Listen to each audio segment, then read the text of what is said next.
नमस्कार दोस्तों, live session में आपका बहुत बहुत स्वागत।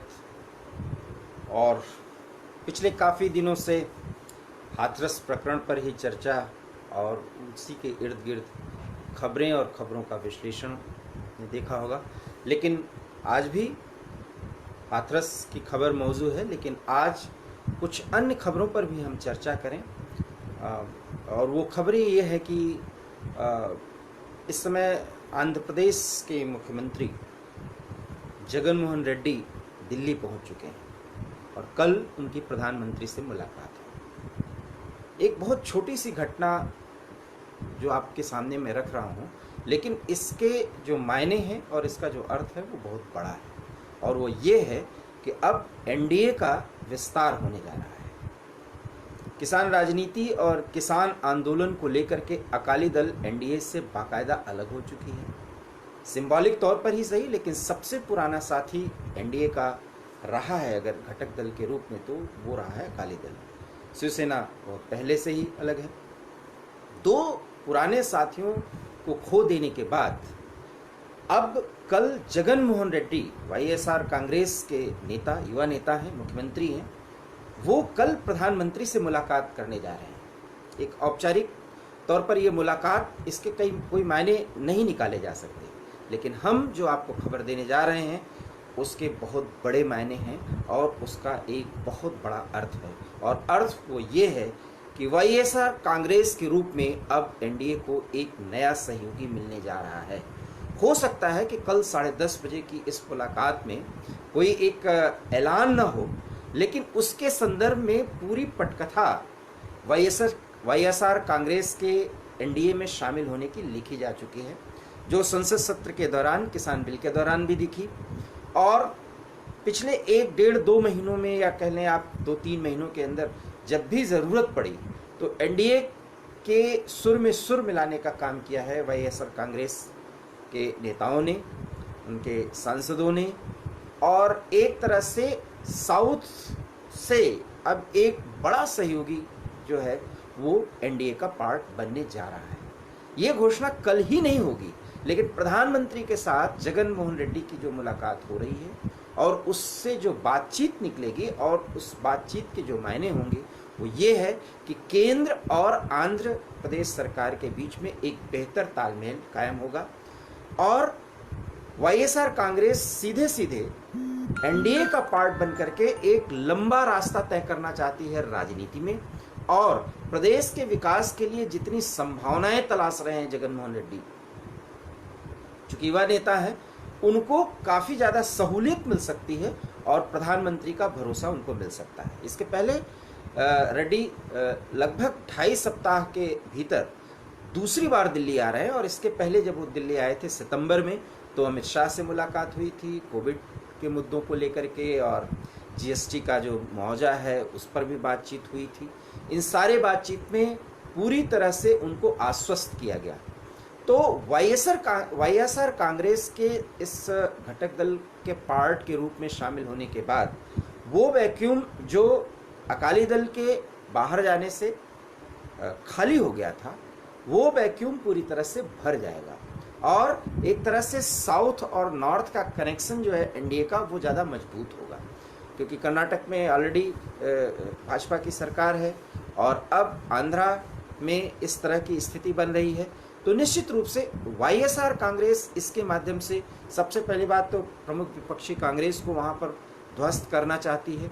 और जो इतना लंबा समय मिला है जगन मोहन रेड्डी को केंद्र से बेहतर सहयोग और तालमेल की बदौलत हुए राज्य का बेहतर विकास करना चाहते हैं, क्योंकि कई ऐसे वायदे और कई बड़े नेताओं को एक साथ लेकर के वाईएसआर कांग्रेस आगे बढ़ी है और एक थम्पिंग मेजॉरिटी से वो प्रदेश में सरकार बनाए हैं। चूँकि आंध्र के विभाजन के बाद, तेलंगाना और आंध्र के वजूद के बाद आंध्र के विकास की ढेर सारी संभावनाएं हैं, जो जगन मोहन रेड्डी के रूप में एक युवा नेता के तौर पर अपने आप को एस्टैब्लिश कर रहे हैं।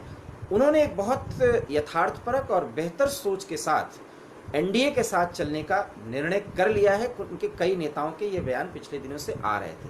इसलिए कल जो प्रधानमंत्री के साथ, जो आज दिल्ली में हैं आंध्र के मुख्यमंत्री, और कल उनकी बाकायदा प्रधानमंत्री के साथ मुलाकात होगी और प्रधानमंत्री के मुलाकात के बाद हो सकता है कि कुछ अंदर खाने भाजपा नेताओं के साथ, संगठन के कुछ नेताओं के साथ भी उनकी बैठक और बातचीत हो सकती है।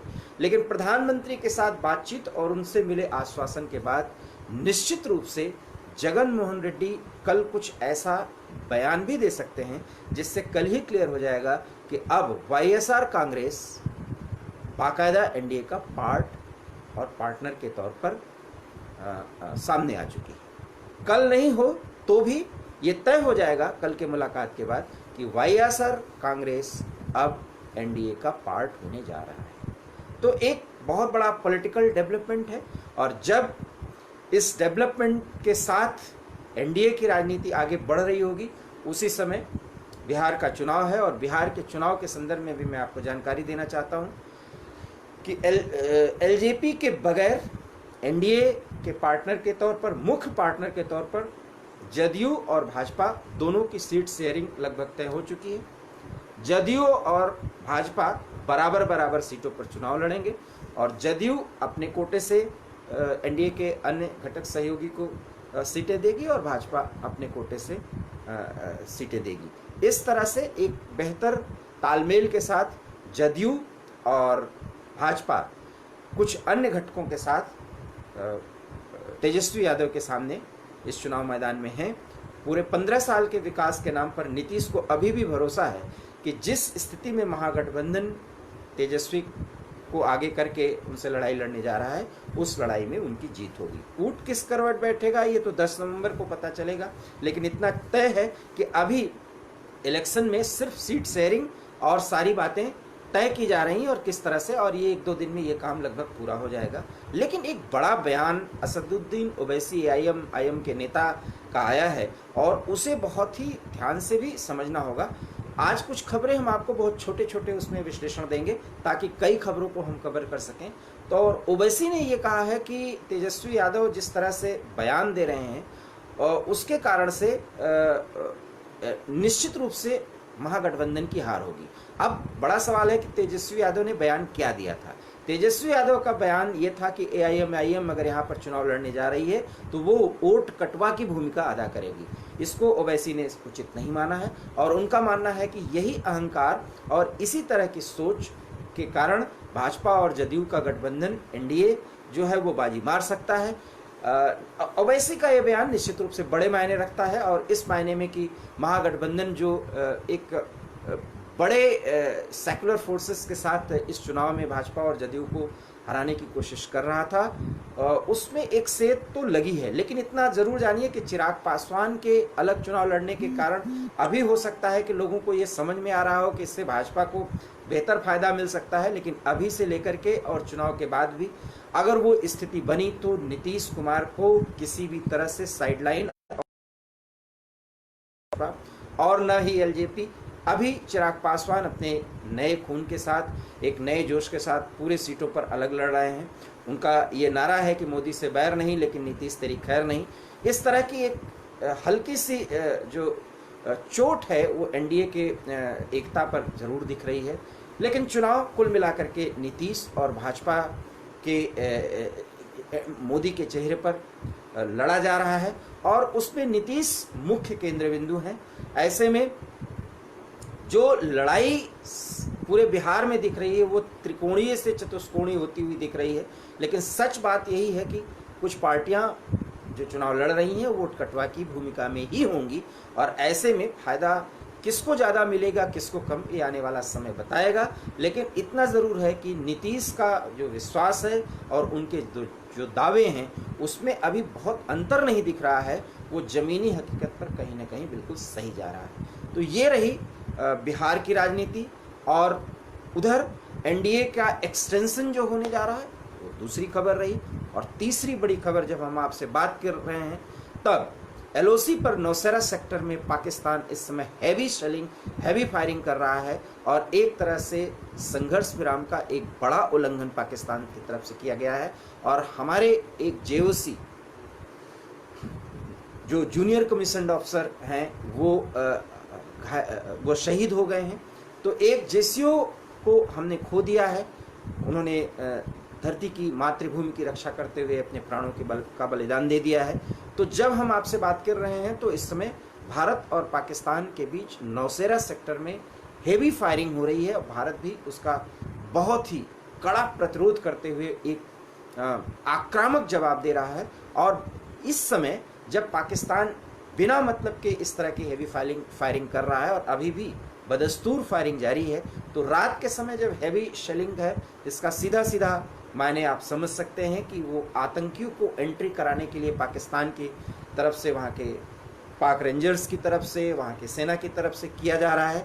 क्योंकि बॉर्डर पर इस समय बहुत ही सख्त पहरा है और इस पहरे को तोड़ने में आतंकी नाकामयाब हो रहे हैं और उसको सफल बनाने के लिए इस तरह से शेलिंग करके कवर देने की कोशिश की जा रही है। और उसी के तहत नौशेरा सेक्टर में इस समय दोनों तरफ से हेवी फायरिंग की जा रही है, जिसमें हमारे एक जवान जेसीओ को अपने प्राणों की आहुति देनी पड़ी है।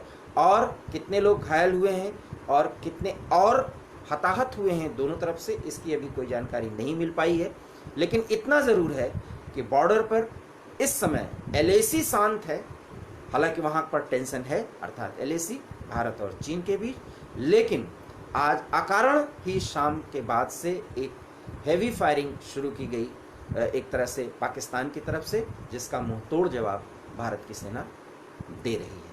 तो ये 3 बड़ी खबरें हैं जिसके इर्द गिर्द आज पूरे राजनीतिक घटनाक्रम को अगर एक दृष्टिकोण में रखा जाए तो ये चली है। लेकिन इतना ज़रूर है कि कोरोना को लेकर के भी गाइडलाइंस पर चर्चा हो रही है कि 15 अक्टूबर से स्कूल्स खोले जा रहे हैं, खास करके बड़े बच्चों को स्कूल जाने की अब अनुमति देने जा रही है। उसके तमाम गाइडलाइंस दे दिए गए हैं सभी राज्यों को, और राज्य अपने अपने जिलों में अपने स्थानीय आवश्यकता अनुसार निर्णय ले सकते हैं। दिल्ली सरकार हालांकि 31 अक्टूबर तक स्कूलों को बंद रखने का फैसला किया है। लेकिन बड़ा सवाल यही है कि एक ऐसे समय में जब अभी भी कोरोना की रिकवरी रेट 84% से ज़्यादा भारत में हो चुकी है, लेकिन मामले अभी भी 10 लाख के अंदर अभी भी कोरोना संक्रमित लोग हैं और कोरोना का वैक्सीन नहीं आया है। ऐसे में स्कूलों की गतिविधि को भी सामान्य करने की जो अभी से कवायद है, हो सकता है कि ठंड शुरू होने वाली है, अभी संक्रमण का ये दौर कहीं और कोई भयानक रूप न ले ले। ऐसे में सभी राज्यों में स्कूल खोल ही दिए जाएंगे 15 अक्टूबर से, इसमें संदेह है। और अगर खोले जाते हैं तो अभिभावकों के लिए एक बड़े चिंता का सबब बना रहेगा। हालांकि बिना उनकी सहमति के बच्चे स्कूल नहीं जाएंगे, और अगर बच्चे स्कूल नहीं जाएंगे तो ऑनलाइन क्लासेस जिस तरह से चल रही हैं उसी तरह से उनका शिक्षण कार्य चलेगा। इन खबरों के तहत हमको ये ध्यान में रखना होगा कि अभी भी कोरोना का संक्रमण है, उससे जूझना होगा और जूझते हुए एक बेहतर वैक्सीन के आने का हमें इंतज़ार करना होगा। ये चौथी बड़ी खबर रही है कि 15 अक्टूबर से बच्चों के स्कूल जाने और न जाने को लेकर के सभी राज्यों का निर्णय क्या होता है। और इस तरह से हम 5वीं बड़ी खबर की अगर चर्चा करें तो अगले नवंबर में प्रधानमंत्री, मतलब इसी आने वाले नवंबर में प्रधानमंत्री मोदी और शी जिनपिंग चीन के राष्ट्रपति के बीच एक मुलाकात हो सकती है। हालांकि वो मुलाकात भी वर्चुअल होगी, उसमें कोई बहुत ज़्यादा दोनों के बीच बातचीत में शांति कायम हो जाएगी या उसका कोई बहुत सकारात्मक परिणाम निकलेगा ये तो नहीं कहा जा सकता, लेकिन उसका एक इंतज़ार है। बावजूद इसके कि चीन अभी भी षड्यंत्र से बाज नहीं आ रहा है LAC पर, और तमाम तरह के वो प्रयास चीन की तरफ से किए जा रहे हैं ताकि भारत की सेना जिस तरह से एग्रेशन मोड में आई है चीन को जवाब देते हुए, वो पीछे हटे। लेकिन भारत अप्रैल के पहले की स्थिति में चीन की सेना को जाने के लिए कह रहा है, और चीन की सेना ठंड लगभग अब शुरू हो चुकी है LAC पर, गलवान से लेकर के पैगोंग तक, वहाँ पर दोनों सेनाएं एक दूसरे के आमने सामने डटी हुई हैं और उनके बीच में कोई भी संघर्ष इस भयंकर सर्दी के मौसम में वहाँ पर हो सकता है। और अगर ये होगा तो उसका भी जो परिणाम होगा वो बहुत ही भयावह होगा।